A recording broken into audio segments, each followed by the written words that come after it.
धामी सरकार की कैबिनेट बैठक में अंत्योदय राशन कार्ड धारकों को साल में 3 गैस सिलेंडर रिफिल उपलब्ध कराए जाने के फैसले से खाद्य मंत्री रेखा आर्य ने सरकार का आभार जताया।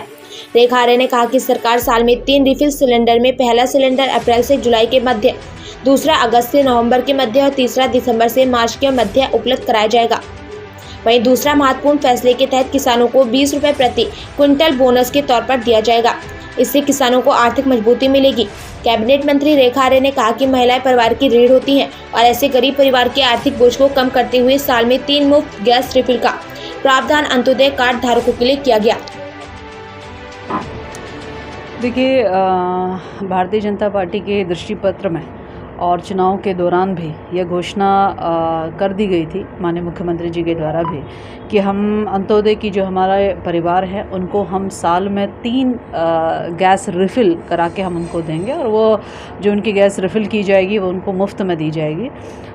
निश्चित रूप से उसको आज हमने चरितार्थ किया है और आज कैबिनेट में उस प्रस्ताव को हम लोग लेकर आए हैं, खाद्य विभाग लेकर आया है और उसकी मंजूरी पूरी कैबिनेट ने दी है। और मैं समझती हूँ कि ये अंत्योदय परिवारों के लिए बहुत ही सुखद बात और ख़ासकर महिलाओं के लिए बहुत सुखद है कि इस समय उनको गैस की बड़ी राहत उनको मिलने जा रही है, आर्थिक बड़ी राहत उनको मिलने जा रही है। हम लोग चूँकि इसकी बजट के संदर्भ में यदि बात करते हैं तो बजट की व्यवस्था हमने पूर्व में कर दी गई थी और मैं समझती हूँ कि या तो मई के मध्य में अथवा जून के प्रथम वीक में हम ये 3 गैस जो रिफ़िल हम लोग करने जा रहे हैं अंत्योदय परिवारों को, तो वो हम उस कार्यक्रम की हम लोग शुरुआत कर देंगे, उसका वितरण हम लोग शुरुआत कर देंगे। और मैं समझती हूँ कि भारतीय जनता पार्टी जो कहती है वो करती है और करके दिखाती है, उसको हमने आज पूर्ण किया है। आप चंपावत जाने वाली है, आपकी भी ड्यूटी वहाँ पर लगी है, क्या कुछ प्रोग्राम है संगठन की ओर से? देखिए, चंपावत में उपचुनाव है और उस उपचुनाव को भारतीय जनता पार्टी, एक वार्ड का भी चुनाव होता है उसे भी बहुत गंभीरता से लेती है और ये उपचुनाव है, इसको लेके भी भारतीय जनता पार्टी पूर्णतः गंभीर है। हर किसी को उसकी जिम्मेदारी दी गई है, मुझे भी एक जिम्मेदारी दी गई है।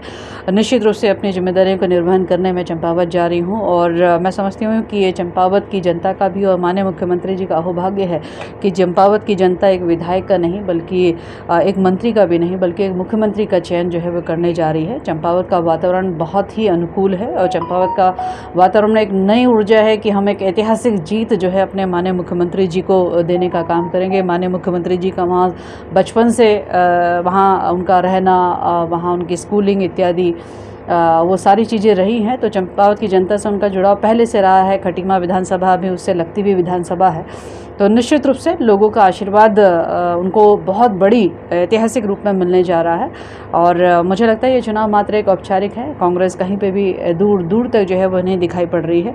मैं अपनी ओर से ये बात कहना चाहूँगी कि कांग्रेस ने जिस महिला प्रत्याशी को उतारा है, महिलाओं का कांग्रेस जो है एक प्रकार से केवल उपयोग मात्र कर रही है।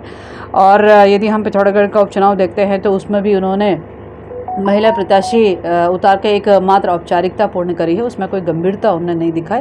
ठीक इसी प्रकार से इस उपचुनाव में भी इस एक महिला प्रत्याशी को उतार के जो है मात्र एक चुनावी औपचारिकता जो है वो पूर्ण करने का काम कर रही है, जहां कहीं भी उनकी न संगठन की तरफ से न उनके लोगों की तरफ से कहीं कोई गंभीरता इस चुनाव में दिखाई पड़ रही है। तो मेरा मानना है कि महिलाओं के परिप्रेक्ष्य में भारतीय जनता पार्टी जो कहती है वो करती है, लेकिन कांग्रेस उपचुनाव में उपयोग करती है लेकिन मेन चुनाव में जो है उनको प्रतिनिधित्व नहीं देती है। इसलिए मैं कहूँगी कि उन प्रत्याशियों को भी थोड़ा सजग रहना चाहिए ऐसी दल से। और बाकी एक ऐतिहासिक जीत के लिए हम सब लोग जो है पूरे विश्वास के साथ माननीय मुख्यमंत्री जी के साथ खड़े हैं।